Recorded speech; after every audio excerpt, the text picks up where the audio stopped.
Isang importanteng kaalaman na naman mga boss ang ibabahagi ko sa inyo. Ito yung cantilever beam depth and width.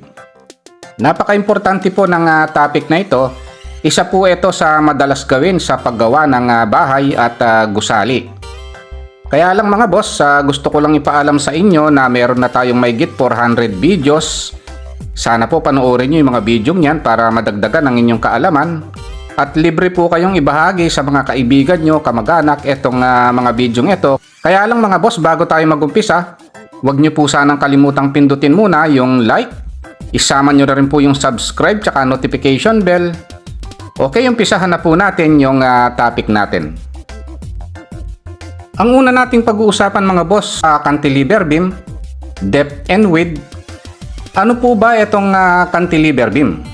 Kung titingnan po natin itong cantilever beam, ito po siya, no? Meron po siyang poste sa isang side, and then sa kabila po wala po siyang suporta o wala po siyang poste, no? Ibig sabihin, fixed end po siya, tapos yung kabila po, free end siya. Ayan po yung tinatawag na cantilever beam, no? Sa video pong ito, given po yung length, no? Pag given po yung length, usually, no? Given naman po yung length, pag magko-compute ng depth ng biga, no? Mako-compute po natin yung depth o yung lalim ng cantilever beam using this formula.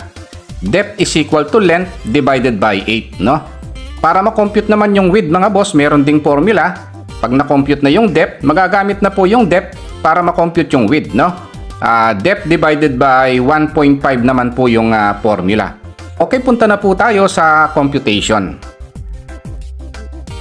Okay, pag-usapan na po natin yung computation sa cantilever beam, depth and width. Gaya po na sinabi ko kanina, sa computation pong ito, usually given naman po yung haba po ng biga, no?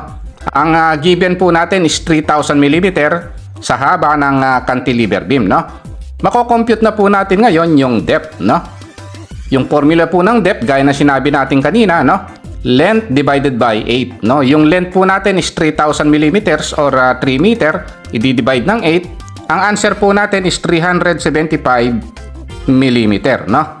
Since na-compute na po ngayon yung depth, mako-compute na po natin yung width, no? Yung lapad, no, ng cantilever beam. 375 mm, i-divide lang po natin ng 1.5. Yan po yung formula, no? Ang width po is equal to 250 mm. Yung lapad po pala, 250 mm, at yung depth naman po, yung lalim ng cantilever beam, 375 mm, no? Ayan po yung cross-section ng cantilever beam. Yung pong depth and width na yan, no? Na kinompute natin, kung yung weight po ng concrete is 2,400 kilograms per cubic meter, no? Tsaka yung ginamit nating bakal, yung yield strength niya is 415 megapascal. Okay, ayun lang po yung video natin. Kung nagustuhan nyo po itong video ito, huwag nyo po sanang kalimutang pindutin yung like. Isama nyo rin po yung subscribe tsaka notification bell. Thank you very much and God bless po sa inyong lahat.